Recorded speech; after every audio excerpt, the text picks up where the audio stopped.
Isso, então Ele entrou mais um. ali fica a gravar. Ela não pode falar com bastante.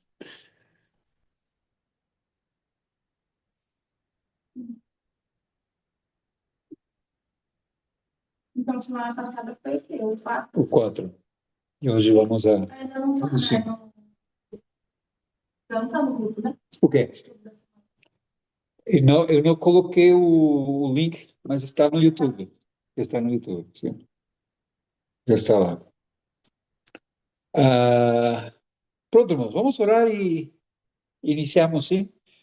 E vou pedir aqui a Vascaína que nos dirija a oração. Eu já gostei. Vascaína.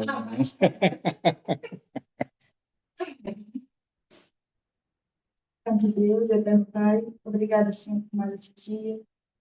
Que o Senhor tenha, Deus, derramado sobre nós a tua graça. Louvamos o teu nome, Deus, pela tua presença em nossas vidas. Louvamos o teu nome, Deus, por todo o sacrifício do teu filho, por para o mundo. Pedimos perdão pelos nossos pecados. Pedimos, Deus, que o Senhor fale o nosso coração através da tua palavra, nesse estudo.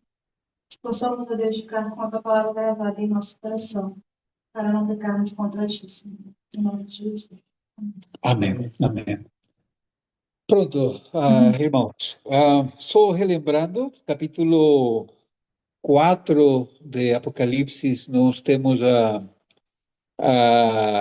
a visão do João. Ele tem uma visão, não é? Na realidade, ele continua com a mesma visão, só que nós tivemos um parênteses no capítulo 2, 3, com as cartas às igrejas. Mas aqui ele vai ter uma visão, e o capítulo 4, o foco do capítulo 4 é sobre o trono e quem está no trono, não é? Que é Deus Pai, e o louvor que acontece a Deus e Pai, não é? E interessante o detalhe que nós temos, não é, ali no versículo 9, no versículo 10, de que isso acontecia de dia e de noite, não é? E todo mundo louvando ao Senhor. E com esse contexto, chegamos ao capítulo 5, que nós vamos ver agora. Não é? Diz ali: vi na mão direita daquele que estava sentado no trono um livro escrito por dentro e por fora, de tudo selado com 7 selos. Eu não sei se vou tentar aqui compartilhar com os irmãos do Zoom, para que eles tenham ali uma ideia daquilo que nós estamos a falar. Mas só que eu preciso.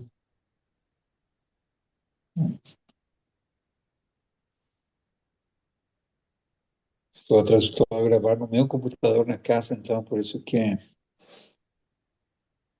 não consigo. Os irmãos que estão no Zoom, conseguem ver agora Sim. o ecrã? Sim, Ok. sim, sim.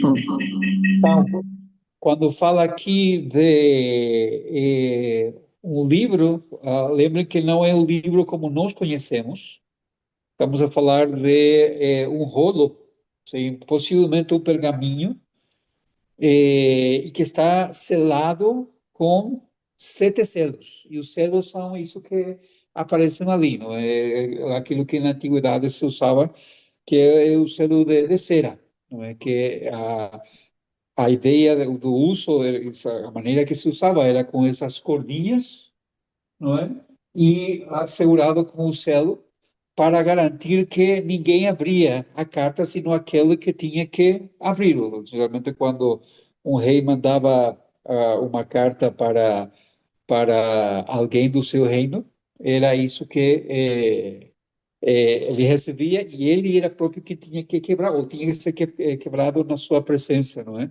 Se o selo chegava quebrado, é porque alguém já mexeu na carta e isso podia trazer problemas, não é? Então, o que João vê aqui é que na mão direita, sim, e falando sempre de quando se fala de direita, na mão direita, está a falar da mão da autoridade, aquele que tem autoridade, não é? daquele que estava sentado no trono. Quem estava sentado no trono? Deus. Deus. Então, na mão direita de Deus Pai, nesse caso, para fazer a diferença, estava um livro escrito, ou um pergaminho escrito por dentro e por fora. O sea, João consegue ver isso, não é? E isso é fácil quando nós olhamos ali. Está escrito por dentro e por fora. Nesse pergaminho aqui não temos esse detalhe, não é? Mas a ideia é que havia informação e era muita informação. Sim? Era muita informação que estava ali. A ideia de livros não é nova, não é? Na Bíblia, e principalmente quando nós pensamos em o Antigo Testamento, não é? Deixa-me só, vou tentar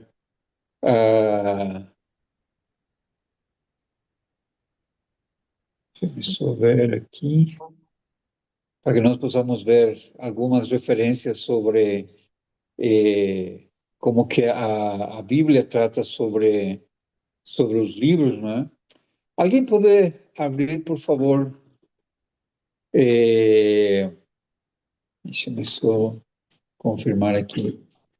Pronto, os 10 mandamentos são chamados como o livro, não é? O livro da lei. Sim. Alguém está a falar?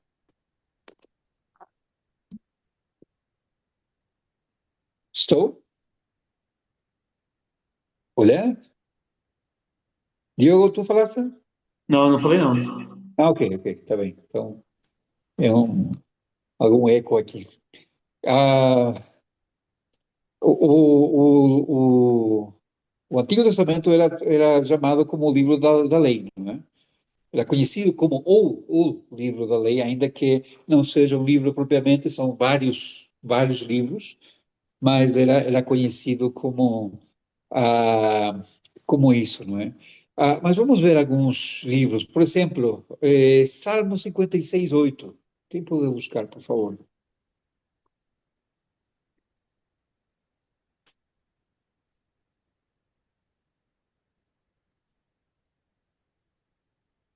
Contaste nos meus passos quando sofri perseguições. Recolheste as minhas lágrimas no teu odre. Não estão elas escritas no teu livro? Interessante, não é? Dá a ideia de Deus como que escrevendo aquilo que acontece, não é? Um bocadito mais para frente, Salmo 69:28.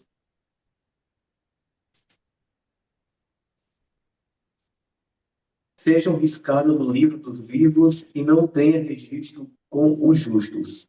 Interessante, não é? Nós tínhamos falado já desse texto quando estudamos nas cartas a uma das igrejas, não é? Onde já aparecia essa ideia, não é? De que não seriam riscados dos livros da vida, ou seja, do livro do Senhor, não é? Ah, aqueles que permaneciam fiel ao Senhor. E nesse caso, o texto está a falar dos ímpios, não é? Que eles sejam riscados. Depois, Salmo 139, o verso 16. Esse é o meu salmo preferido, não é? Fala sobre uma questão muito interessante. Salmo 139, verso 16. Teus olhos me viram a substância ainda informe, e no teu livro foram escritos todos os meus dias, cada um deles escrito e determinado, quando nenhum deles havia ainda. Interessante, não é?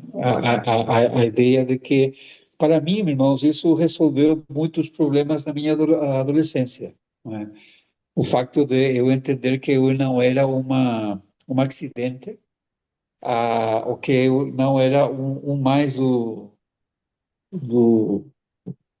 dos meninos daquela época, mas que Deus pensou em mim e Ele planejou a minha vida. Ele planejou tudo como eu fui feito.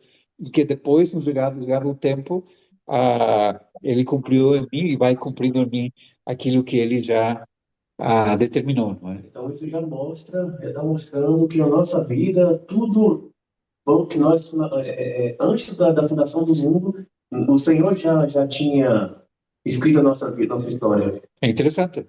É interessante pensar nessa. Esse salmo todo, né? O Salmo todo vai falar disso, né? E o Salmo fala também que nada daquilo que estava lá não se deixou de cumprir. Isso realmente muda deveria mudar a nossa a maneira de pensar. Então, nós temos referências no Antigo Testamento falando sobre livros, sim. E aqui fala de um livro em particular, mas vamos ver um texto específico, irmãos. Ezequiel, capítulo 2.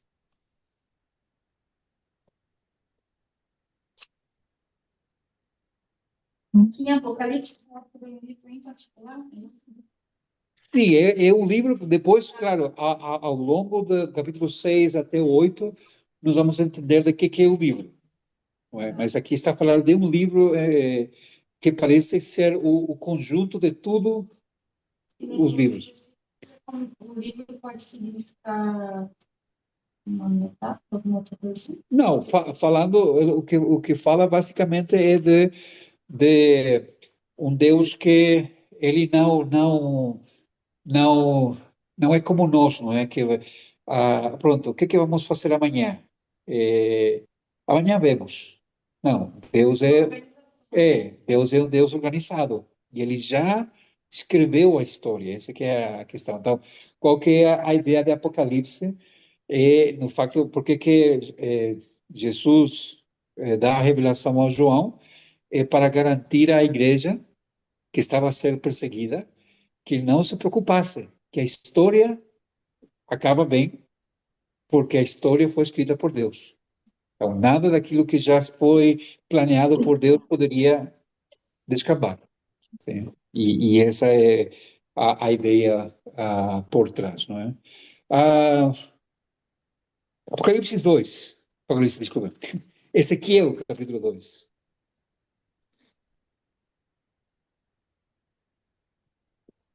E disse-me: Ah, Filho do homem, sim. põe-te em pé e falarei contigo. Então entrou em mim o Espírito quando ele falava comigo e me pôs em pé. Então ouvi o que me falava. É até que versículo, pastor? Pode ler, não é cumprido. Ah, tá.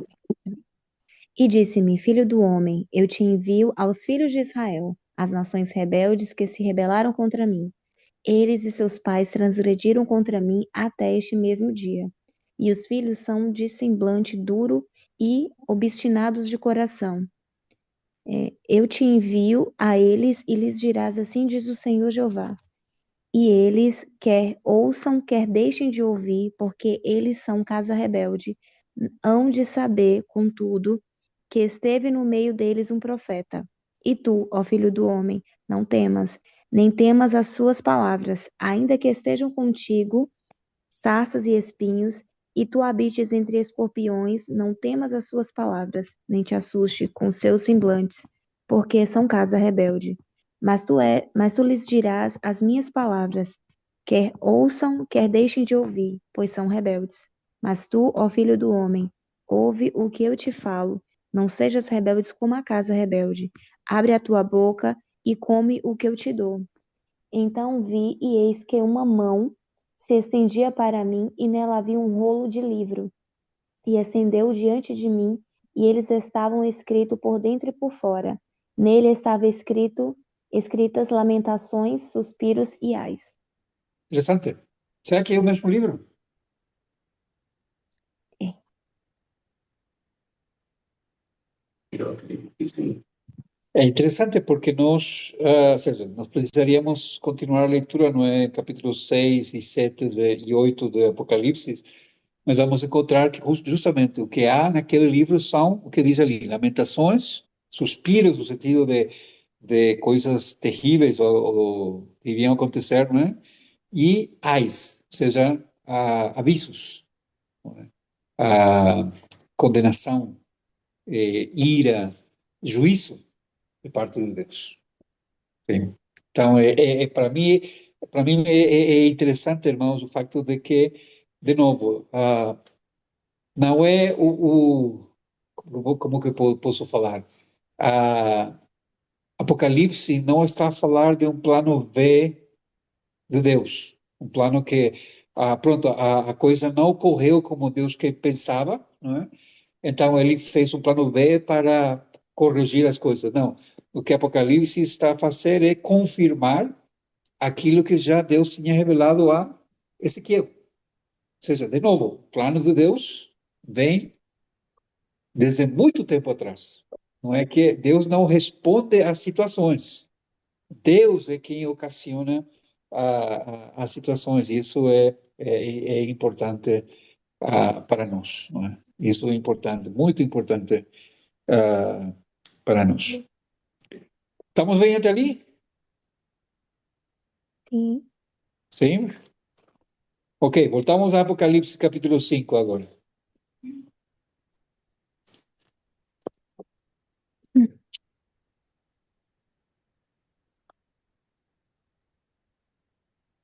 Versículo 2. Vi também um anjo forte que proclamava em grande voz: quem é digno de abrir o livro e de desatar os selos? Lembrem que estamos na ideia e na figura de um trono, sim? E quem está sentado no trono é o rei. E não é qualquer um que pode pegar o livro da mão do rei, e não é qualquer um que pode abrir. Então, por isso que o anjo aqui, não é? Ele fala sobre quem é, e a palavra-chave ali é digno. Quem é digno, sim, de abrir o livro e de desatar os céus? Quem cumpre com os requisitos? Sim. Quem que pode fazer isso? E diz versículo 3, ora, nem no céu, nem sobre a terra, nem debaixo da terra, ninguém podia abrir o livro, nem mesmo olhar para ele. E eu chorava muito, verso 4, porque ninguém foi achado digno de abrir o livro, nem mesmo de olhar para ele. Qual que é a imagem que os irmãos têm quando pensam nessa questão? Sim? Estamos a falar do trono de Deus, estamos a falar de, se vocês lembram, ao redor do trono, 4 seres viventes, depois, mais amplo, 24 anciãos, sim? Vestidos de branco, que significa pureza, não é? Santidade, pessoas que estão ali porque realmente Deus deu o mérito e Deus deu a possibilidade que eles estejam lá, mas nenhum deles é digno para abrir os céus, ou para pegar o livro, principalmente, não é? E abrir o céu. E é interessante no detalhe, porque diz que ninguém, sim, nem no céu, nem sobre a terra, nem debaixo da terra, ninguém podia abrir o livro, nem mesmo olhar para ela. Sim. E isso, irmãos, uma das coisas que nós precisamos lembrar sempre é: não há ninguém como o nosso Deus. Essa ideia de que Deus e Satanás estão no mesmo nível, não é? E que por vezes ganha Deus e por vezes ganha Satanás, isso não é bíblico, não é uma ideia bíblica, é uma ideia muito errada. Sim. Ninguém é como o nosso Deus. E a ideia aqui é justamente essa ideia, a palavra digno, que se repite várias vezes, está a falar sobre isso. E João vai chorar, não é? Justamente porque ele diz: eu chorava muito porque ninguém foi achado digno de abrir o livro. Ou seja, se o livro não fosse aberto, é como que a palavra de Deus não seria a cumprir, a vontade de Deus não seria cumprida. Então, João não era digno, sim. Os anjos não eram dignos, os anciãos não eram dignos, nada, ninguém, desculpa, ia sair o espanhol ali. Ninguém era digno de abrir o livro. Verso 5. Todavia, um dos anciãos, um dos 24 anciãos, sim, me disse: não chores. eis que o leão da tribo de Judá, a raiz de Davi, venceu para abrir o livro e seus 7 selos. Sim. É interessante, não é? Até ali, o capítulo 4 não aparecia Jesus Cristo. Não havia menção, a menção ao Espírito Santo, mas não aparecia Jesus Cristo. Sim. Agora, alguém se lembra. Não, há um que é digno.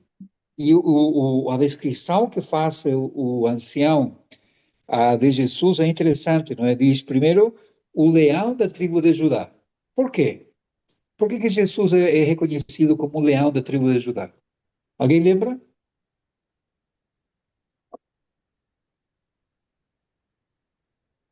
Por causa de Davi, pastor? Diga. Davi? Tem a ver alguma coisa com Davi? Davi não é conhecido como leão. Não, É o mas a questão é que ele símbolo. não matou um leão, não foi? E ele era da tribo de Judá, né? É o símbolo da bandeira de Judá, não é? Que é um leão? Eu vi isso esses dias.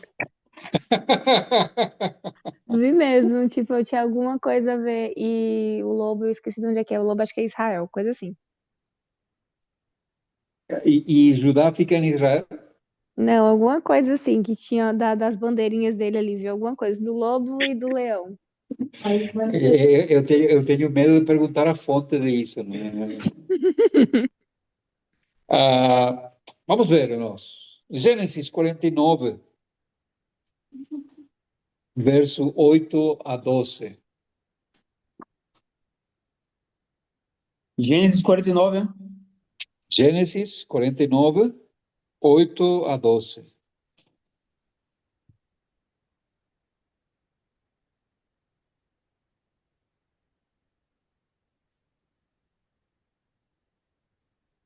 Sim, por favor.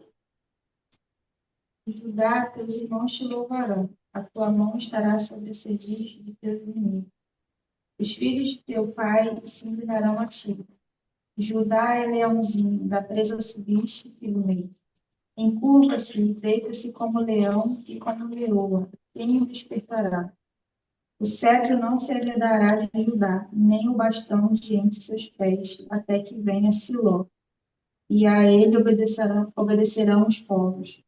Ele amarrará o seu jumentinho à vide e o filho da sua jumenta, a videira mais excelente. Lavará as suas vestes no vinho e a sua capa em sangue de uvas. Os seus olhos serão cintilantes de vinho e os dentes brancos de leite. Quem que está falando ali?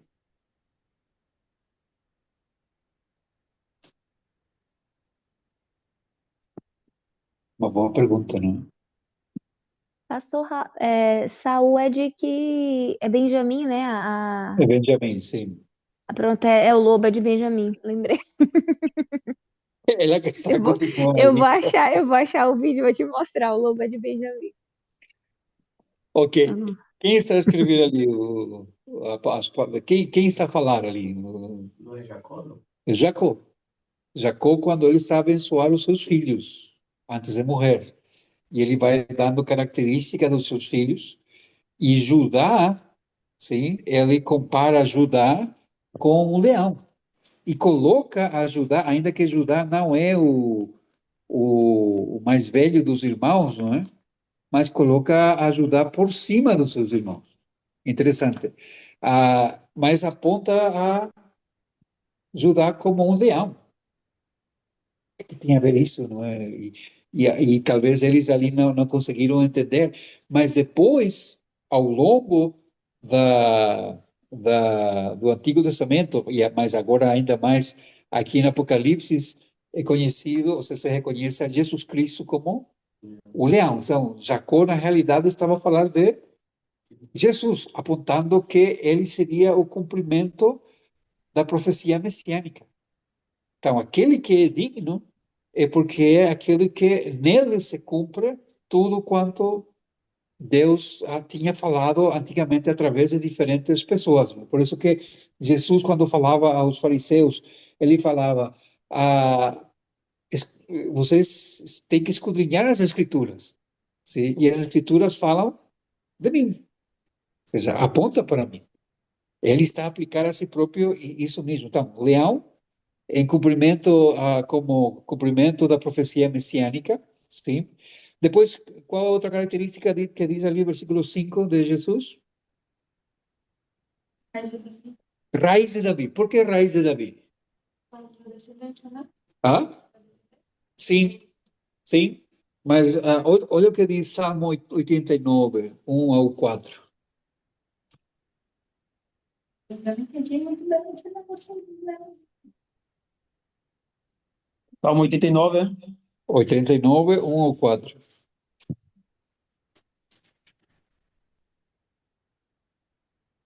Cantarei para sempre as tuas misericórdias, ó Senhor. Os meus lábios proclamarão a todas as gerações a tua fidelidade. Pois disse eu, a benignidade está fundada para sempre, a tua fidelidade.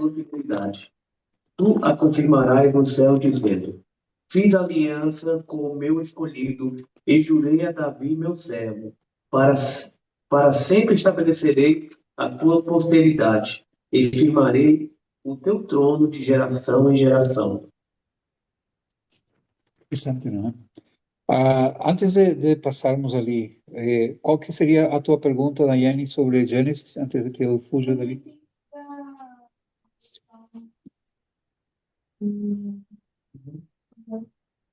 Ok, voltamos ali, não é? Gênesis 49. Judá, versículo 8, não é? Judá, teus irmãos te louvarão, a tua mão estará sobre a serviço dos teus inimigos, os filhos do teu pai se inclinarão a ti. Sim. Aqui é que Jacó vai fazer a conexão, não é? Judá é leãozinho. Da pressa subiste, filho meu, encurvar-se encurva-se e deita-se como leão, e como leoa. Quem o despertará? A ideia do leão como o rei dos animais. Sim, pronto, agora, versículo 10. O cetro não se arredará de Judá, nem o bastão de entre seus pés, falando de que ele iria ter poder. Sim. Isso iria acontecer só a partir de Davi. Mas Como saindo da descendência também, né? da descendência, sim.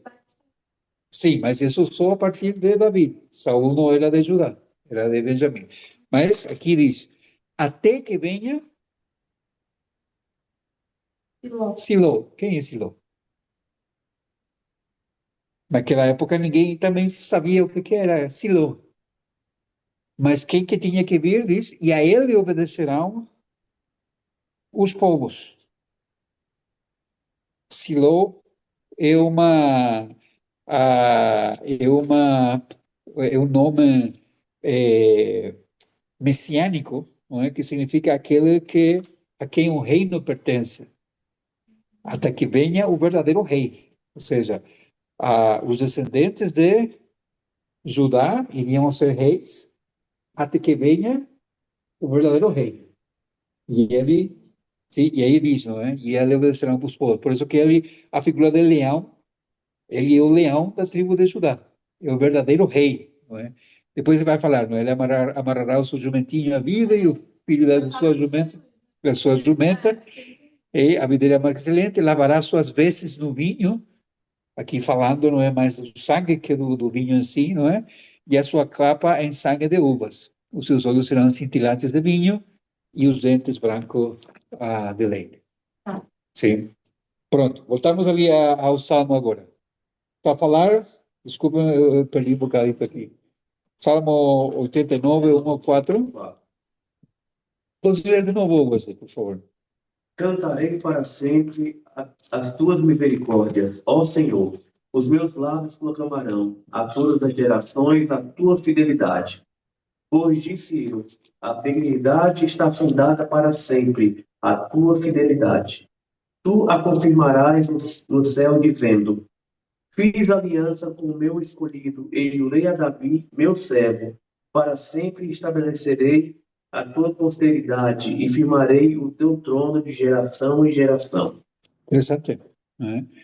Nós sabemos hoje que o último rei que reinou em Judá, principalmente sobre os judeus, foi o Joaquim, não é? Depois eles foram levados à catividade e nunca mais houve rei judeu sobre Judá ou sobre Israel, não é? Mas aqui a promessa é que ah,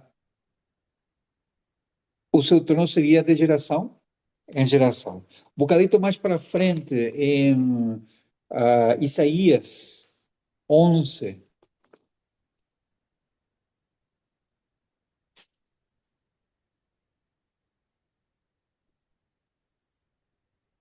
Isaías 11, verso 10 e 11, o que diz?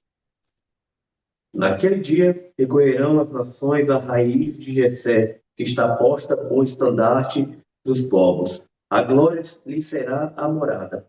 Naquele dia o Senhor tornará e estender a mão para resgatar o restante do seu povo, que foi deixado da Assíria, do Egito e dos prastos da Etiópia e de Eleão, de Siná e de Amate, de terra do mar. Ok. Quem é Jessé?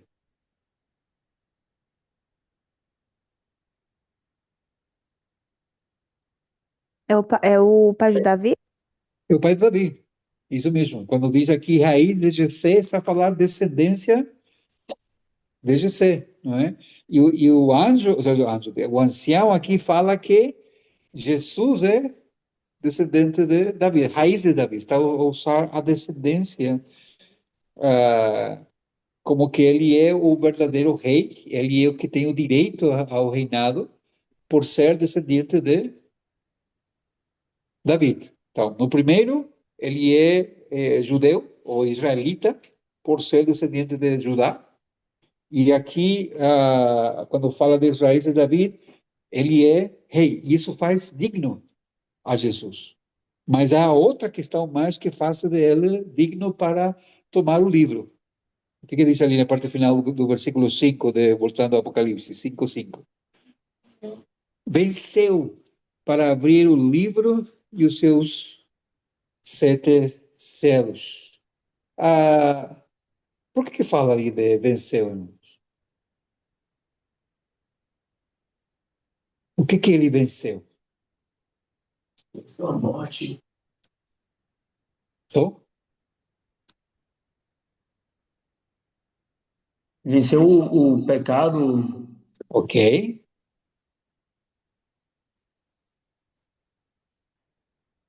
Na verdade, ele foi o cumprimento da promessa, da profecia. Sim. Ah, ele lembra o que aconteceu em Gênesis capítulo 3? Pecado de Adão e Eva? Sim. E o que Deus fala que iria acontecer com a serpente? Ia ser pisada De quem? Por quem? pelo filho do homem. No caso, Filho da a mulher. da mulher, né? A semente da mulher. Sim, da descendência. E ali não fala das sementes, fala da semente. Sim, fala só de uma pessoa. Por isso, quando Caim nasce, Eva coloca, não é? Eu tive um filho varão. É como que se fosse que ela estava a pensar que Caim ia a restaurar, mas na realidade Deus estava a apontar para Jesus Cristo, sim, o descendente, a semente da mulher. Então, ele vence o pecado, vence Satanás e vence a morte. Então, isso torna Jesus Cristo digno. Sim. Isso torna Jesus Cristo digno para ele pegar. Ou seja, tudo aquilo que tinha que ser feito, foi cumprido em Jesus Cristo. Por tudo aquilo que ele fez. Lembra a grande comissão?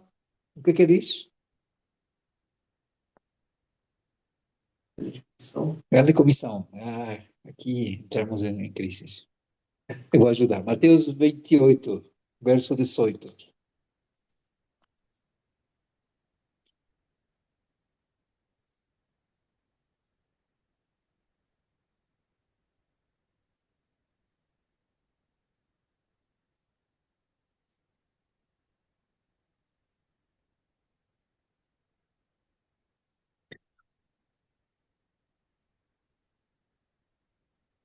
Mateus o quê? 28, verso 18. Chegando-se Jesus, falou-lhes, dizendo: E é-me dado todo o poder no céu e na terra. Isso. Jesus, já ressurreto, vai ter com seus discípulos e fala para os seus discípulos: todo o poder, toda a autoridade me foi dada no céu e na terra. O que Jesus está a falar é isso mesmo, não é? Ele é agora quem tem os direitos. Sim? Quando ele se oferece a seu Pai, quando Deus planeja, não é? E quando falamos de Deus, estamos falando da Trindade. Quando ele planeja a, a redenção, irmãos, a salvação, era necessário que alguém se oferecesse, alguém morresse. E Jesus Cristo, o Filho, se oferece voluntariamente. Ninguém obriga, ele próprio fala, ninguém me obriga, eu dou a minha vida voluntariamente. Sim? Ele se esvazia, Paulo fala isso em Filipenses capítulo 2, ele se esvazia, ou seja, ele deixa a sua posição como Deus, assume, ou seja, ele não deixa de ser Deus, mas ele deixa os privilégios, assume a humilhação da nossa natureza como homens, como homem, e ele se humilha ainda mais a morrer morte de cruz. Sim? Ele morre como pecador por pecadores. O único justo, o único inocente que existiu sobre a terra morre pelos pecadores, mas ele ressuscita. Então, ele agora retoma tudo que era dele e ainda mais Deus coloca todo o reino nas mãos dele. Ele é o rei. Sim, falando nesse sentido, Deus continua a ser Deus, né? Não, ninguém tira isso dele. Mas Jesus é agora o Rei de Reis. Então, por isso que quando o ancião fala, né, ele diz: venceu para abrir o livro e os seus 7 selos. Isso faz de Jesus digno. Quando nós pensamos em Jesus Cristo, nós precisamos lembrar dele assim. Ele é digno. Sim? Ele não precisa a nossa adoração, ele não precisa o nosso louvor. Ele é digno da nossa adoração. Ele é digno do nosso louvor. Tu não tens a opção de acreditar nele. Sim? Qual que é o pecado imperdoável? A blasfêmia. E o que o Espírito Santo faz? Fala de Jesus Cristo. Então, quando nós rejeitamos a Jesus Cristo, nós estamos a falar que ele não é digno. E aquele que rejeita a salvação em Cristo Jesus vai ser condenado pela eternidade. Ou seja, o pessoal vai ir para o inferno não por causa das coisas más que fizeram somente, mas pelo maior pecado, que foi rejeitar a Jesus Cristo. Isso é que nos condena. A luz veio aos homens e os homens amaram mais as trevas que a luz. Aos seus ele veio, mas os seus o rejeitaram. Então, tudo faz sentido, não é? Tudo vai encaixando. Por isso que falamos que Apocalipse está a falar do Evangelho. Sim, fala do Evangelho. Versículo 6. Vamos lá, Apocalipse 5, 6. Quem pode ler, por favor? Então vi no meio do trono e dos 4 seres viventes, e entre os anciãos de pé, o cordeiro como tendo sido morto. Ele tinha 7 chifres, bem como 7 olhos, que são os 7 Espíritos de Deus enviados por toda a terra. E os detalhes, irmãos, são importantes aqui. Lembrem, por favor, os detalhes. Então vi, ali que João foca, vamos falar, os seus olhos, ele vê, diz onde? No meio do trono. Onde estava o trono? No meio de tudo. Lembra o capítulo 4 fala o trono estava no meio.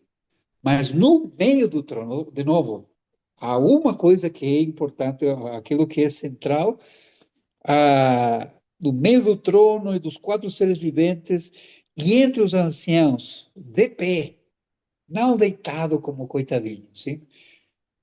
De pé, um leão. O ancião falou que ele era o leão, sim? Mas aqui João vê um cordeiro.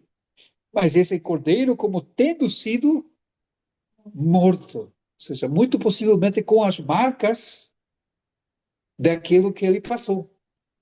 Sim, e nós sabemos que é assim, porque quando Jesus ele ressuscita, não é? Ele se apresenta aos seus discípulos, o que ele fala? Sou eu. Metam os dedos onde estavam os cravos ou aqui no costado, não é?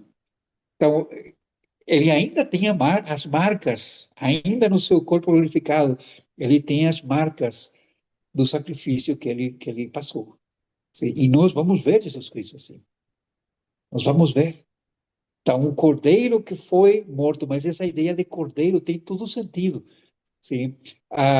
Muito possivelmente, nós não sabemos, mas fala que quando Adão e Eva pecam, Deus cobre, eles se cobrem com folhas, não é? Folhas de árvores. E Deus muda isso por pele de animal. Nós não sabemos qual animal. Mas um animal foi sacrificado. Sim. Mas a partir, sim, foi o primeiro sacrifício, justamente porque somente derramamento de sangue pode cobrir pecados.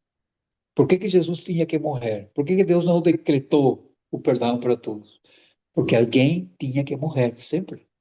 Alguém tinha que morrer.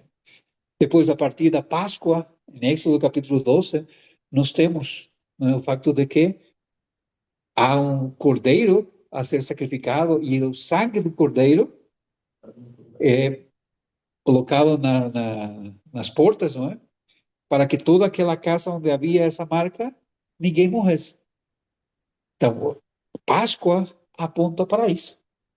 E depois, cada sacrifício que se fazia pelos israelitas, não é? Ou seja, de todos os sacrifícios, eles tinham que oferecer 2 cordeiros todos os dias. Um de manhã e uma tarde. Animal. Okay? E estamos falando só do sacrifício obrigatório. Depois havia um monte de sacrifícios mais por outras coisas, não é? Então, a figura do cordeiro como apontando para Cristo, não é? Aquele que morreu, foi sepultado e ressuscitou. O que é o Evangelho? Jesus Cristo morreu segundo as Escrituras, foi sepultado e ressuscitou segundo as Escrituras. E a figura do cordeiro nos aponta para isso, não é? Mas esse cordeiro é especial. Quantos chifres tem o cordeiro? 7. Na realidade, o cordeiro se tem chifre, tem 2, não é? Mas aqui, por que 7, irmãos? Vamos ver se lembram da nossa conversa Espírito Santo. Sim, os 7 espíritos, sim, depois vai falar disso, mas aqui fala de 7 chifres. As igrejas? Não. Alguns membros parecem, não é? Mas não. Lembra, vamos ver se lembram de Daniel. O que o chifre significa? Poder. Isso mesmo. E quando fala de 7 chifres, está falando de um poder completo. Ou melhor, isso. Tudo poder. Sim. Ou seja, Jesus tem tudo poder. Aquilo que ele fala em Mateus 28. Todo poder foi dado. E aqui os 7 chifres falam para eles. Mas não só isso. Ele tem 7 olhos, dando a ideia, não é, que ele pode ver tudo, tem uma visão completa, sim? Ou ele sabe tudo. De outra maneira que nós diríamos isso é que ele é omnisciente. Jesus sabe todas as coisas. Onde que Jesus estava no capítulo 2 e 3? Diz que ele se passeia no meio das suas igrejas. Ele sabe tudo quanto acontece. Então, imagina uma igreja ser perseguida, saber que o seu Salvador tem todo o poder e que ele sabe o que está acontecendo. Isso não passa desapercebido. Não é que Deus não sabe o que acontece com os seus filhos. Ele sabe. Jesus sabe todas as coisas. E ainda mais, tem os 7 espíritos, não é? Que representam o Espírito Santo. Ou seja, o testemunho que nós recebemos de parte de Cristo é através do Espírito Santo. Sim, é através do Espírito Santo que é representado aqui. Então, ele é omnipotente, omnipresente, omnisciente e omnipresente. Ele está em todo lugar. Então, nada fuge. Esse é o nosso Redentor. Esse é o nosso Salvador. Aquele que tem todo o poder, aquele que sabe tudo e aquele que está em todo lugar ao mesmo tempo, não é? Que são os 7 espíritos de Deus enviado por toda a terra. Perguntas até ali, irmãos? Engraçado porque, engraçado não, é interessante. As imagens que às vezes a gente vê, é sempre um cordeiro deitadinho, É, atado, não é? que fala que vai em pé, né? Sim. E isso é realmente, ou seja, a imagem que João está a transmitir é muito gráfico, não é? E, de novo, está tentando que os irmãos que iam a ler isso, e nós também, possamos ter essa ideia, não é? De quem é o nosso Salvador. Ô, Quem pastor, é o nosso Salvador. Senhor. me explica novamente essa questão dos 7 Espíritos de Deus enviados a toda a Terra. Pronto, nós, no capítulo 1, desde o capítulo 1, não é, se fala dos 7 Espíritos, ah, que o número 7 dá a ideia em Apocalipse é uma coisa completa, inteira, não é? Então, nos fala dos 7 Espíritos de Deus, não é que Deus tenha 7 Espíritos, mas está a falar de um Espírito que é completo, que representa a completude e que nós interpretamos como o Espírito Santo. Então, o próprio Jesus Cristo, não é? Ele envia, ele próprio fala para os seus discípulos, não é? Que ele envia o seu Espírito, ele iria enviar, é necessário que eu vá embora para que eu possa vos enviar o Consolador, que estará convosco e os ensinará todas as coisas. Por isso que diz aqui, não é? São os 7 Espíritos de Deus enviados por toda a terra. Todo crente tem o Espírito Santo. Então, nesse sentido é que nós podemos interpretar os 7 Espíritos. Então, é tudo a questão do 7 aí é uma coisa perfeita, né? Perfeita, isso. Completude, perfeição, santidade. O 7 representa isso. É por isso que a turma no futebol sempre me queria dar a camisa 7. Ai, Senhor. O que aconteceu aqui? Alguma coisa? A Bíblia dela não, de pé, não aparece. Não aparece? Opa! Entre os anciões, um cordeiro só. Pronto.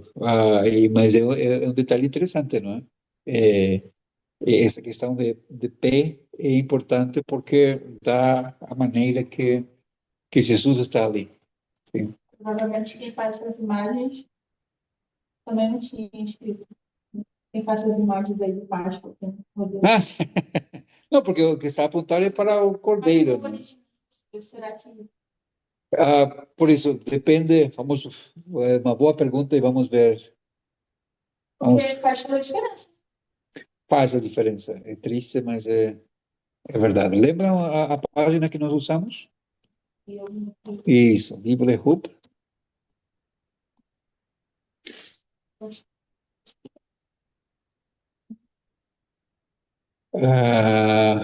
Vamos a interlineado e vamos a Apocalipse.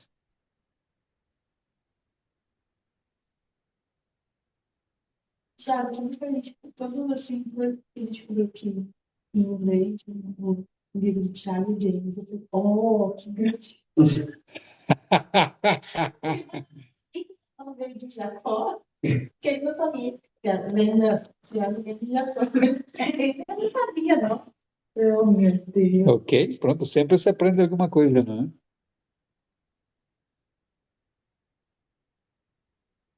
Esse que eu tô pensando, eu vou te mandar James.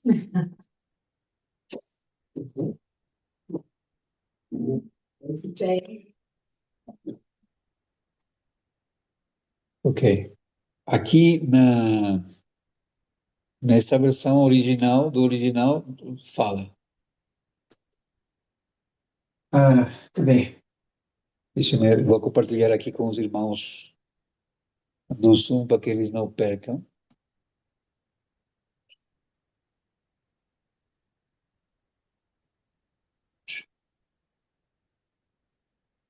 Conseguem ver, irmãos? Não. Agora? Não, agora sim. Agora sim? Sim. Pronto. Vocês conseguem ver o meu? Sim. Aqui diz, não é?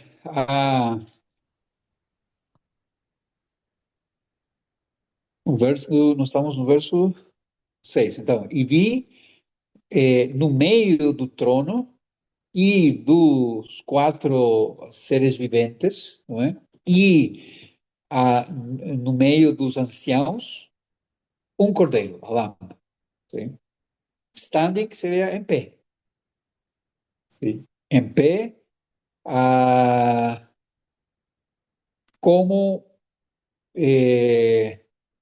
Sgrabenon, aqui é como se tivesse sido morto, não é? Que a nossa versão coloca ali um cordeiro como tendo sido morto. Tendo 7 cornos. Pronto, isso vai aparecer. Mas aqui aparece no standing. Stekos, no grego.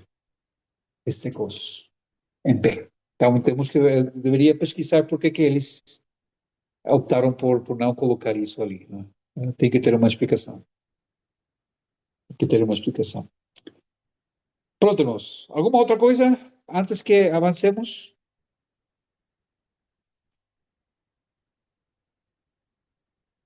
Eu estava só lembrando como as coisas do mundo imita, como é que fala? Perturbar, como fala? Mudar as coisas da Bíblia, né, pastor? Estava lembrando aqui do filme do Thor, que fala que quem vai conseguir, como é que é? Pegar o machado lá, só quem é digno, quem tem. Não, mas Eu estava mas veio na cabeça, eu lembrando e vendo como é que eles imitam, né? Mas quer passar uma outra coisa, né? Uma outra. sim, mas é essa a ideia. Sim, essa a ideia não é somente quem é digno. E é interessante. É interessante essa aplicação. Vocês não viram Narnia ainda, não é? Já? Pronto. Diz que o escritor, ele se inspirou, né? Sim. E pronto, tem algumas questões ali, mas são mínimas, não é? Mas o leão de Nárnia, representa a Jesus Cristo. E ele é morto no lugar do mentiroso, que o nome dele era.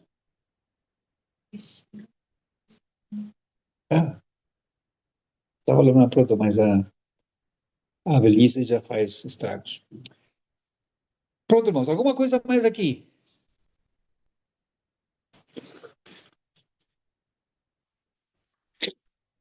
Fica claro que Jesus é digno? Sim. Versículo 7. Veio, pois, e tomou o livro da mão direita daquele que estava sentado no trono.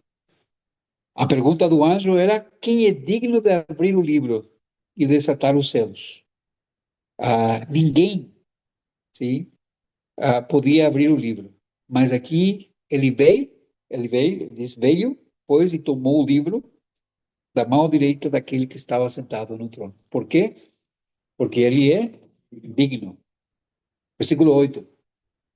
E quando tomou o livro, os 4 seres viventes e os 24 anciãos prostraram-se diante do Cordeiro, tendo cada um deles uma harpa e taças de ouro, cheias de incenso, que são, primeiro, no momento que ele toma o livro, é porque ele é digno. Aplicando aqui a interpretação da teóloga Daniela, é como O único que pode pegar no martelo do Thor é alguém que é digno. Jesus é digno e ele pega no livro, não é? Nesse momento, os seres que estavam ali na presença do trono, eles se postram. Mas não somente isso, é muito interessante que fala ali, já vai falar, lembram que a cada revelação, a cada visão, há um detalhe novo. Até agora, nós não sabíamos que eles tinham uma harpa. Ou seja, que a adoração a Deus é com música. É interessante, não é? Mas não somente isso. A adoração a Deus também é, ou a Jesus também é com orações. Sim. Nós temos um movimento muito forte nos nossos tempos falando que nós temos que cantar ao Senhor, não é? E o pessoal fica... eu até entro no espírito, não é? Quando estou a cantar, por isso que para mim o louvor é importante. E oração? Será que não é importante? E aqui diz que tem taças de ouro cheias de incenso. Que é o incenso ali? Qual que é a, a, a função do incenso? Dependendo do que você acredita. Eu creio que é purificar, não? Eu conheço gente que acredita que é para purificar. Na realidade, o incenso sempre foi oferecido, não é, como pelo cheiro que tem, sim, como uma oferta de cheiro agradável. Pelo menos na Bíblia, no Antigo Testamento, é isso que se fazia. Por isso que o incenso era oferecido a Deus, porque ele fala que ele cheira e ele para Deus é agradável. Mas agora nós somos informados que na realidade o incenso representa as orações, que quando nós oramos, para Deus é agradável ouvir o seu povo. Então posso orar em casa com incenso. Não.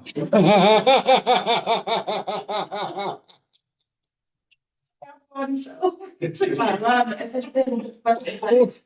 Tem que ter cuidado com essas perguntas. Por isso que, por isso que é importante, não é? É como. Não, não é que vão como, não é? Mas quanto incenso está a receber Deus da nossa parte? Nós oramos pouco. Nós oramos muito pouco. E aqui fala que o louvor ao Cordeiro não é somente com música. Também é feita com orações. Deus se agrada de ouvir a seu povo. Se há uma razão por qual nós precisamos orar, não é somente porque nós precisamos. Claro que nós precisamos, mas porque isso agrada a Deus. Eu preciso orar. Mas aqui está em plural, ou seja, eu preciso orar com meus irmãos. Minha oração pessoal é importante, mas a oração comunitária também é importante. Orar com meus irmãos, porque isso agrada ao Senhor. Isso agrada ao Senhor. E de novo, porque Ele é digno. Sim, porque Ele é digno. Verso 9. E entoava novo cântico, dizendo: Digno és de tomar o livro e de abrir-lhe os selos, porque foste morto e com teu sangue compraste para Deus os que procedem de toda tribo, língua, povo e nação. Digno és? Nós já estabelecimos isso. Sim? Ele não somente é digno de tomar ou de pegar o livro, mas também de abrir os céus. Sim? E isso vai ser muito importante, irmãos, para nós lembrarmos no capítulo 6, 7 e 8. Porque quem abre os céus não são os anjos. Quem abre os céus não é Satanás. Quem abre os céus é Jesus Cristo. Sim? E isso é importante para o momento da interpretação. Sim? Por quê? Porque foste morto, já vai, e com teu sangue compraste para Deus os que procedem de toda tribo, língua, povo e nação. Paulo fala, não é, que nós somos comprados por preço. Sim. Então, irmãos, de novo, isso deveria ser suficiente para que eu não tenha problemas de autoestima. Na realidade, ninguém tem problema de autoestima. Todo mundo tem demasiada autoestima. Uma autoestima muito alta, porque se acha o centro do mundo, né? Então, se o mundo não faz aquilo que eu quero, eu me deprimo, né? Mas o que me dá valor é que eu fui comprado. Eu não merecia isso, mas eu fui comprado com um preço. Qual que é o preço? Sangue. Quando ele diz toda tribo, língua, povo e nação, é que somos salvos não por pertencer a uma raça, na realidade que há só uma raça, não é? Só existe a raça humana, não existe outra, mas pronto. Não por uma nacionalidade, não por uma família, mas porque Jesus me comprou, não é? Versículo 2, 10, e para o nosso Deus os constituíste reino e sacerdotes. Aqui, talvez a melhor tradução deveria ser sacerdotes reais, sim, que é a nossa função. Então, quando nós, irmãos, falamos que na igreja do Senhor não existe a, a, ah, fugiu a palavra de mim. Como que se fala? Jerarquia, obrigado. Essa é a palavra. Não existe jerarquia. Não significa que não existe pessoas ou irmãos que estão em um patamar superior aos outros, ainda que se nos vende isso. Há alguns que são os iluminados, não é? São eles que têm, se só o que eles fazem é que aquilo que é correto. Não, perante o Senhor, todos nós fomos feitos sacerdotes reais, ou seja, servidores de Deus, não é? E não somente isso, mas há uma promessa que nós vamos a reinar sobre a terra, no sentido, vamos a reinar com Cristo. Já somos sacerdotes reais, mas nós vamos a reinar. Em teologia se fala da ideia de já, mas ainda não. Ou seja, nós já estamos a reinar, mas ainda não estamos a reinar. Ou seja, estamos em uma pequenita coisa com muitos problemas, mas vai chegar um dia em que isso vai ser completo. Mas nós estamos no reino. Não, já estamos no reino. Nós já estamos no reino. Mas nós não estamos ainda no reino completo. Sim? Porque ainda estamos a lutar contra o pecado, ainda estamos a lutar conosco mesmo, ainda temos problemas, mas vai chegar um dia em que isso vai ser completo. Mas nós já estamos lá. Sim? Nós já estamos lá. Ou seja, por isso que a vida eterna não inicia com a morte. A vida eterna inicia no momento que eu sou alcançado por Cristo. Ali começa. Por isso aquilo que nós falamos, não é? Crente que sobrevive, alguma coisa está errada com o evangelho que está a ouvir. O crente foi chamado para viver na presença de Deus. Lembra no Salmo 97? Sim? Estar na presença de Deus. Claro que ainda imperfeito, ainda com problemas, ainda com erros, mas com a esperança que um dia isso vai ser pleno, completo, e isso ninguém nos vai tirar dali. Estamos bem até ali? Sim. Irmãos do Zoom? Tudo bem. Amanda já dormiu, então. Aqui na gente também para anular a visão de que se tinha, né, sacerdote, eles iam até o sacerdote para fazer as orações e tudo mais. Sim, ou seja, essa intermediação, por isso que o Paulo vai estabelecer também, não é? O único mediador entre Deus e os homens é Jesus Cristo, o homem. Acabaram as mediações. Não se precisa mais nada. Isso eu falo, isso que eu já vi muito isso, já vi muito isso. Eu tenho que chamar o apóstolo e tal para vir aqui em casa orar, porque ele é ungido, você sabe? Sim. Lamentavelmente. Vai instituir o sacerdote, né? Sim, o intermediário mais que sacerdotes, não é? Sabe que você mesmo pode orar sim. Ainda que, ou seja, há um mandato bíblico, não é? Tiago fala sobre isso, não é? O que eu tenho que fazer quando eu estou doente é chamar aos presbíteros, mas não por uma questão de jerarquia, não é? Ou que Deus ouça mais a oração dele, mas por uma questão de ordem e de comunidade. Ou seja, os presbíteros, que são os carregados de cuidar de mim, são aqueles que vão orar por mim, não é? E Deus ouve essa oração feita da maneira correta. Mas isso não está a falar de intermediação. Não é que eles, os pastores ou os anciãos de uma igreja, ou a liderança de uma igreja, têm a primacia ou estão por cima da congregação. Não. Todos nós temos o mesmo direito.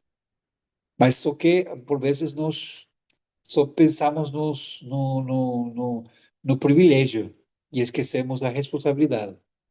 Porque se nós somos sacerdotes de Deus, então todos nós somos responsáveis. E há um serviço que eu tenho que prestar a Deus. Sim. O rogo, irmãos, que apresenteis os vossos corpos em sacrifício santo, agradável a Deus, que é o vosso culto racional. Ou seja, todos nós temos que prestar um culto ao Senhor. Todos nós temos que servir ao Senhor. E nós facilmente caímos nessa questão, né? Terceirizamos. Não, fulano que faça. Para isso nós pagamos bem. Né? Então ele vai fazer a minha parte. Não, não existe isso. Nós fomos comprados por um preço para isso é um privilégio, mas também como uma função. Versículo 11. De novo, lembra, irmãos, que quanto mais nós entramos no Apocalipse, mais o véu é aberto. Sim. Nós já descobrimos que os anciãos e os 4 seres viventes tinham harpas e tinham cálices com orações. Sim. Agora, diz versículo 11, vi e ouvi uma voz, desculpa, de muitos anjos ao redor do trono. Isso não aparecia até agora. Sim.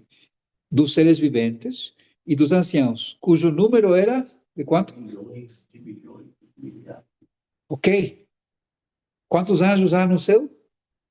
Milhões de bilhões de milhares. Sim, é impressionante. Impressionante. Vocês, de novo, está a falar de majestade. Ou seja, a presença de Deus é assim. E de novo, João está, ou seja, Jesus, na realidade, aqui está a abrir cada vez mais o véu, proclamando em grande voz. Aqui são os anjos a cantar, não é? Digno é o Cordeiro, de novo, que foi morto, de receber o poder e riqueza e sabedoria e força e honra e glória e louvor. Qual que é o número-chave do Apocalipse? Chave. 7. Quantas coisas é digno o Cordeiro receber?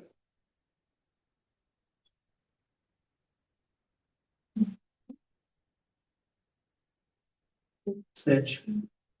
Sim. Sim. Então ele é digno.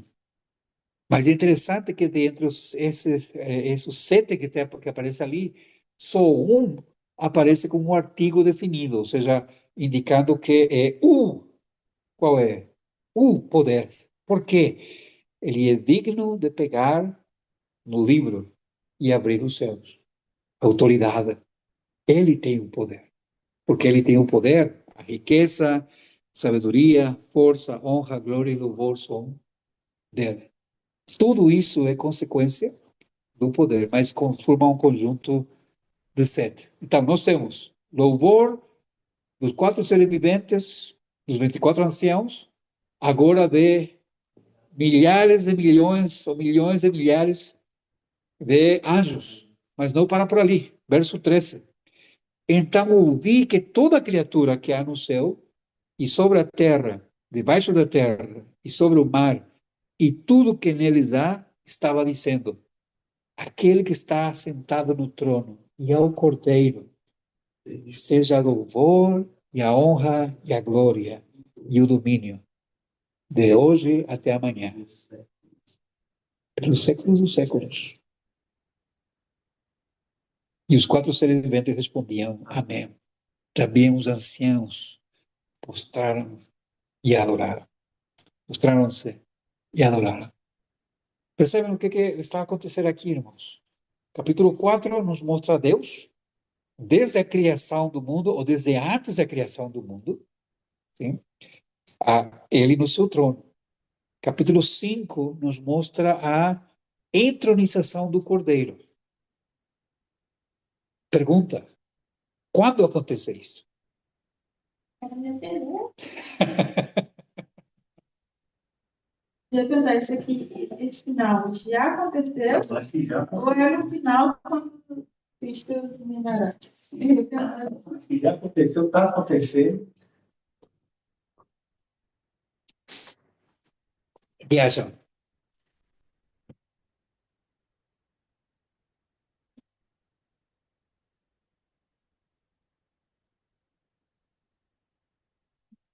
Já aconteceu. Por isso que é chave Porque ali. aqui sobre a terra. Um 10, né? Sim, está a falar de uma coisa que ainda não aconteceu, não é? Mas que está a acontecer. É um jogo de coisas aqui impressionantes. Ah, mas o que acham? Irmãos do Zoom, o que acham? Etapas. Se mostrou o cordeiro como morto, já aconteceu. Etapas Como digno de receber, que ele já venceu a morte e o seus. digno já aconteceu. Até agora já aconteceu. Quando? Quando Jesus subiu ao céu, só Jesus voltou. A ressurreição. Interessante, porque Jesus fala, não é? Ali em Mateus 28. Toda a autoridade, todo o poder me foi dado. E é aquilo que nós vemos aqui. Então, em algum momento entre a sua ressurreição e a ascensão dos céus, ou propriamente nós podemos talvez concluir que isso acontece quando ele retorna. Sim. Porque ele ascende vencendo. Sim. Se vocês viram algum filme dos romanos, quando o general volta de uma guerra vencedor, ali ele que recebe todo o reconhecimento. Sim. Se vocês ainda não viram o último filme de O Gladiador 2, se venham, tentem olhar esse detalhe, né, quando o general chega vencedor e ali toda a festa acontece. Né? Lembra quando Jesus, em Lucas 10, envia os discípulos de dois em dois, os 70, a pregar, e eles voltam, não é? Falando o teu nome, até os demônios se sujeitam. E Jesus fala: eu vi Satanás cair como um raio. Spoiler, capítulo 12 de Apocalipse, fala que Satanás é expulso do céu. Quando acontecer isso, aqui não aparece Satanás em parte nenhuma. Ele já não está cá. Ele já não tem acesso. Então, quando Jesus volta para os céus, muito possivelmente o que aconteceu, se nós vamos colocar isso, não é? E Satanás já não tem mais acesso à presença de Deus, porque ele já está vencido. A única coisa que ele faz é esperar o momento do juízo e a sua condenação eterna. Então, muito possivelmente isso aconteceu entre a ressurreição e a ascensão de Jesus Cristo. Vamos colocar em um tempo. Mas Jesus reina. Ele não é que ele vai reinar. Ele reina. Sim, ele já é rei todo poderoso. Aquele que está sentado no trono e é o Cordeiro, seja o louvor e a honra e a glória e o domínio pelos séculos dos séculos. E os quatro seres viventes respondiam amém. Também os anciãos postaram-se e adoraram. Perguntas, irmãos? Eu não sei se eu falava semana passada dos 24 anciãos. Sim. Quem são os 24 anciãos? Lembram? As igrejas. É os dias de hoje. Os números no Apocalipse ajudam muito na interpretação, não é? Então, nós sabemos que o 7 é o número, fala da plenitude, não é? Completo. O número 3 sempre aponta para a Trindade, sim? Deus Pai, Deus Filho e do Espírito Santo. Número 4 tem a ver com a vida do ser humano na Terra, não é? Por isso que nós temos sempre múltiplos de 4. Por exemplo, foram 40 anos no deserto, 40 anos vividos, não é? 400 anos de escravidão, 40 dias de jejum de Jesus. Então, sempre tem a ver com experiências na vida. E aqui já temos 4 seres viventes representando a vida em si, não é, do ser humano, ou seja, na Terra, melhor dito, não só do ser humano. E os 24 anciãos é múltiplo de que número? 24. 12. Então, nós temos 12 tribos e 12 apóstolos, que dá 24, representando a igreja desde o Antigo Testamento até o Novo Testamento. Sim? Então, representando a igreja em geral. Tá bem? Outra pergunta, irmãos. Amanda, já acordaste? Não tô com tua pergunta, não. Eu tô aqui quietinha, só ouvindo vocês. Ok.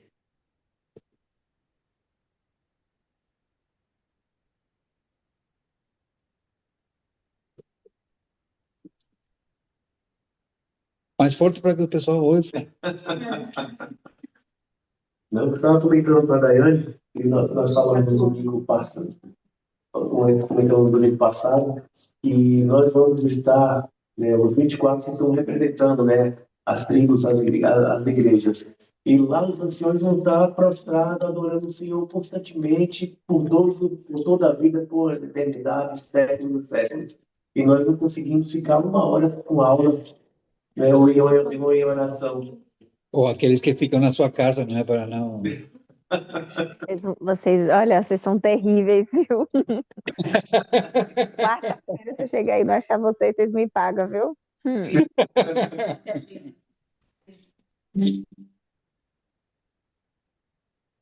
Esse pessoal. Eu não sei se vocês... Olha, vocês estão aqui? Ok. Parece... Olha, olá? Vamos Alô? aqui. Ok. Não sei se vocês puderam ver o vídeo que eu coloquei no, no grupo da igreja, mas eu vou apresentar, não é? Não era esse aqui? Desculpem, é esse aqui. Mas não está a ter som. Então, quer dizer que mais já tinha metido o pé nessa época. Meter o pé na igreja. Desde aquela época ele está tramado.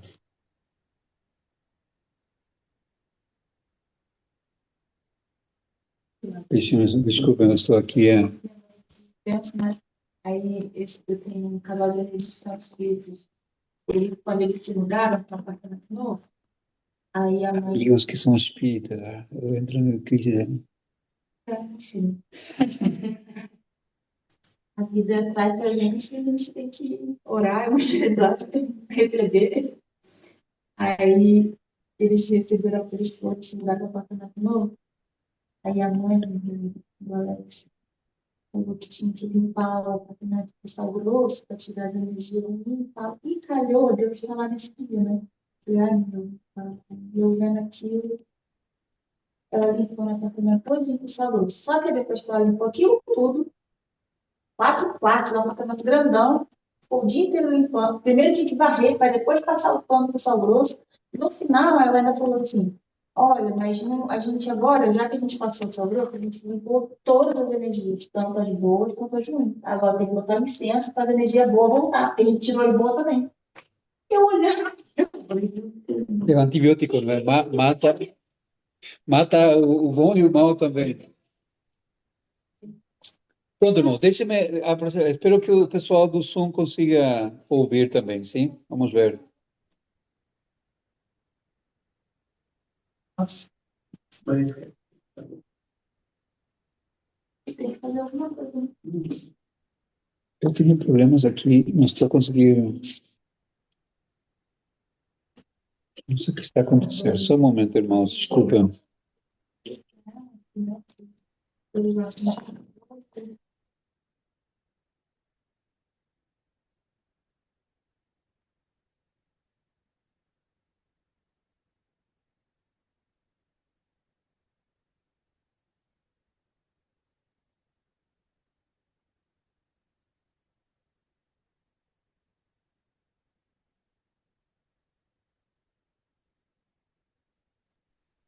Irmãos, conseguem ouvir-me, irmãos do som? Sim, Ok. Sim. Desculpa, eu estou tentando aqui compartilhar o vídeo, mas não está a deixar. Só um momento. Não vou jogar nunca mais.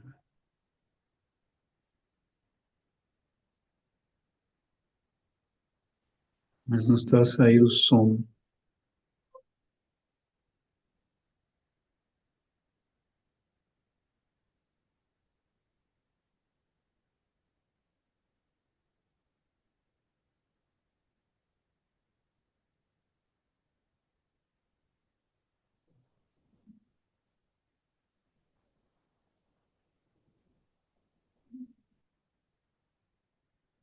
Um momento, irmãos, desculpem. Alguma coisa fiz errado aqui.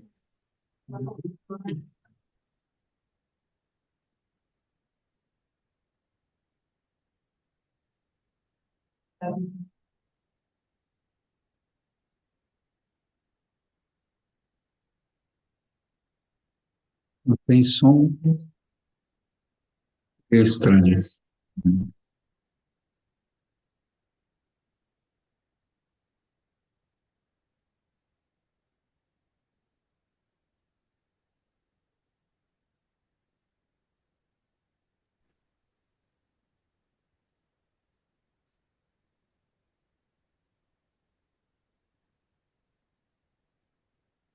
Um momento, deixa-me ver se eu consigo solucionar essa questão aqui.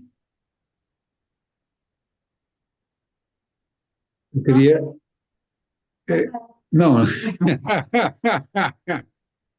A ideia, eu queria vos deixar emocionados, não é? Não assustados. Não é? Ah, se me souber, consigo. Mas não estou a conseguir abrir aqui. Não sei o que está a acontecer. Última tentativa, depois, senão, os irmãos vão assistir no. con la tecnología es así a veces. Sim, mas tenho tanta coisa aberta aqui que alguma coisa eu fiz, não Dá uma palhinha, pastor. é? Dá uma palhinha aí. Uma, Uma palhinha. ao estilo. Última questão, só um momento, por favor.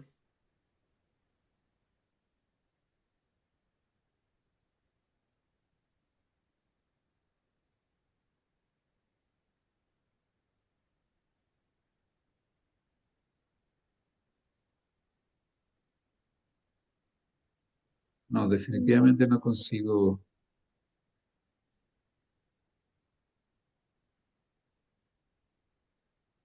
Ok. Não quero ser, não quero fazer publicidade a ninguém. Is,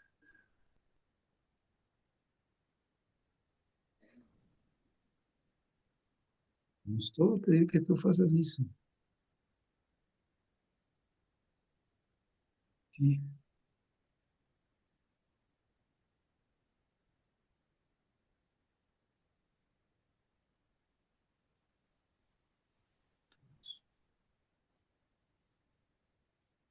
Ok.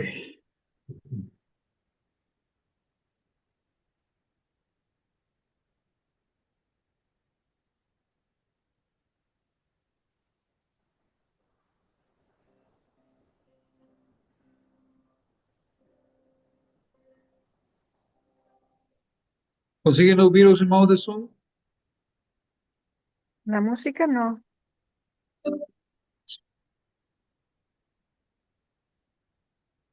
¿Consiguen oír? Só o senhor. Diga. Só Ah, só ouço o para mim. senhor. Aham. Então, vou fazer outra coisa aqui. Tem que fazer muita coisa para conseguir o que eu quero.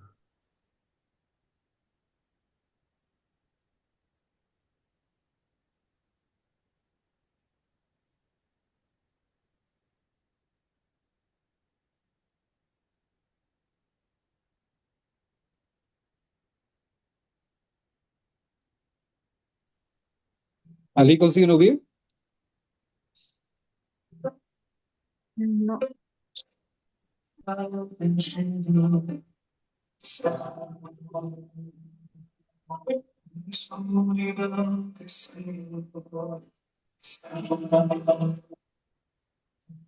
é verdade que ela não conseguirá deter amor, assim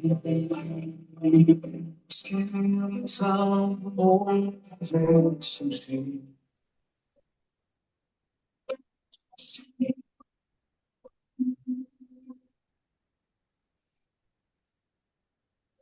Emoções de mim.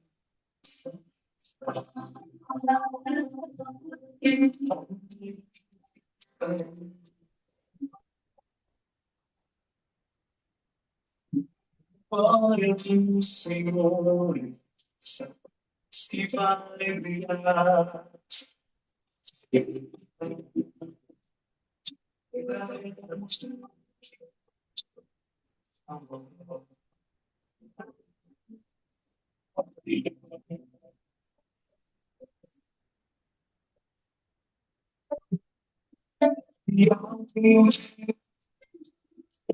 E alguém santo e pode também ser o verdade e abrir.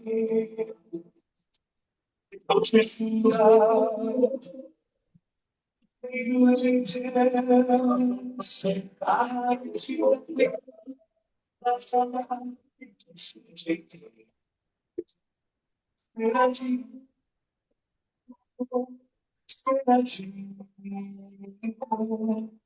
o louvor da honra e da glória será de só.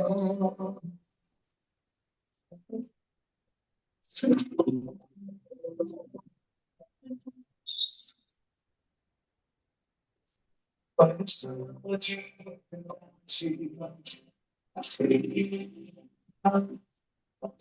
o Espírito do Senhor veio a fé. Jesus, nosso Messias, sempre nos amar. Ele voltará sempre. Você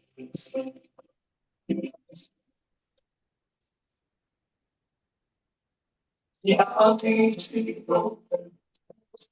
e alguém santo e pode alguém ser o piedade lutar onde olha para salvar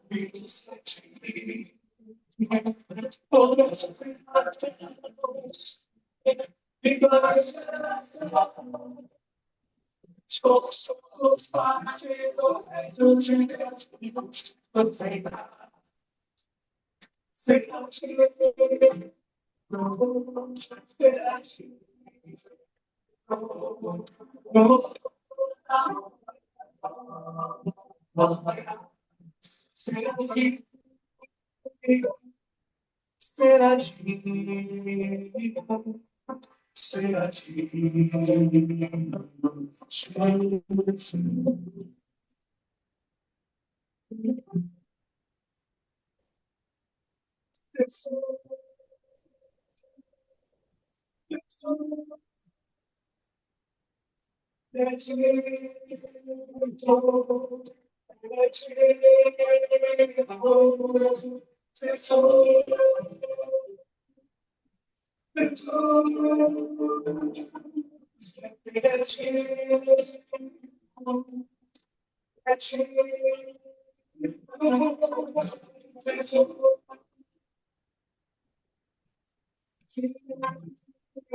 Desculpa se não sai muito bem, não é?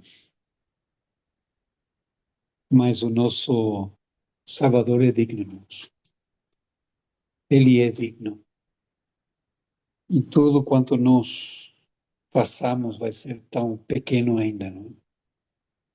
E precisamos lembrar isso. Alguma coisa mais?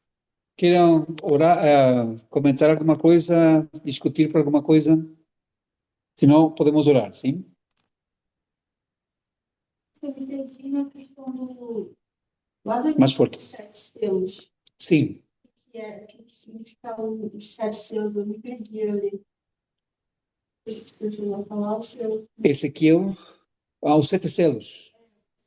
Esse- Pronto, sim, tem razão. Os selos é o facto de que há alguma coisa que está fechada, não é? E por facto de ser 7, é que, de novo, falando que uma questão que só corresponde a Deus e que é estabelecido por Deus. Então, por isso que só alguém que é digno poder abrir, né? Mas cada selo representa um juízo sobre a terra, que nós vamos ver a partir do capítulo 6. Esse livro contém a história do ser vivente, dos homens, desde o pecado até o fim de tudo. Esse livro em particular talvez é mais específico, não é? Pronto, nós precisamos fazer um spoiler, senão a questão é que como nós só estudamos um capítulo, então fica muita história, mas vamos ver só o versículo 1, capítulo 6, desculpa, versículo, podemos ver até o versículo 5 ou 6, se vocês querem. Diz assim: vi quando o cordeiro abriu um dos 7 selos, e ouvi um dos 4 seres viventes dizendo como se fosse voz de trovão: vem. Vi então, eis um cavalo branco, e o seu cavaleiro com um arco, e foi-lhe dada uma coroa, e ele saiu vencendo e para vencer. Sim, então, o selo ali abre e começa alguma coisa. E é representado por esse cavalo branco, que nós vamos ver na próxima semana, tá bem? Versículo 3, quando abriu o segundo selo, ouviu o segundo ser vivente dizendo: vem. E saiu outro cavalo. De que cor? Vermelho. E ao seu cavaleiro foi-lhe dado a tirar a paz da terra, para que os homens se matassem uns aos outros. Também lhe foi dado uma grande espada. O versículo 5, quando abriu o terceiro selo, ouviu o terceiro ser vivente dizendo: vem. Então vi, e eis um cavalo preto e o seu cavaleiro com uma balança na mão. E ouvi uma como que voz no meio dos 4 seres viventes, dizendo: uma medida de trigo por 1 denário, 3 medidas de cevada por 1 denário, e não danifiqueis o azeite e vinho. E assim em diante. Então, são os selos aqui representam, não é, coisas a acontecer na Terra. E por isso que a pergunta de quando que acontece a entronização é importante, porque a seguinte pergunta vai ser desde quando que acontece isso? Ou quando vai acontecer? Se nós vamos esperar ao final dos tempos para que aconteça, ou isso já está acontecendo, ou já aconteceu. São coisas que nós temos que ir respondendo. Mas cada célula aqui representa, pelo menos até aquilo que nós vimos, a uma coisa a acontecer, representada por cavaleiros em cavalos com diferentes cores. Temos branco, vermelho, preto e ainda falta o amarelo, né? Não vai acontecer. Temos que ver. Não, pastor já deu já. Esse é uma spoiler, não é? Outra vez um pequeno, uma outra vez você deu falando. Não, mas isso você gosta, né? Sim, porque ele falou que a gente já está no fim dos tempos, desde quando a vida de Jesus, então se iniciou, então já tem coisa acontecendo. Se a gente está no fim, ele já deu esse spoiler, sim. Mas isso aí está tudo, ainda vai ter coisa aqui. Pronto, irmãos. Alguma coisa mais sobre o tema que estamos a falar? Podemos orar? Começar falando assim, né? A gente vai estar finalizando, começando. Isso. Eu vou parar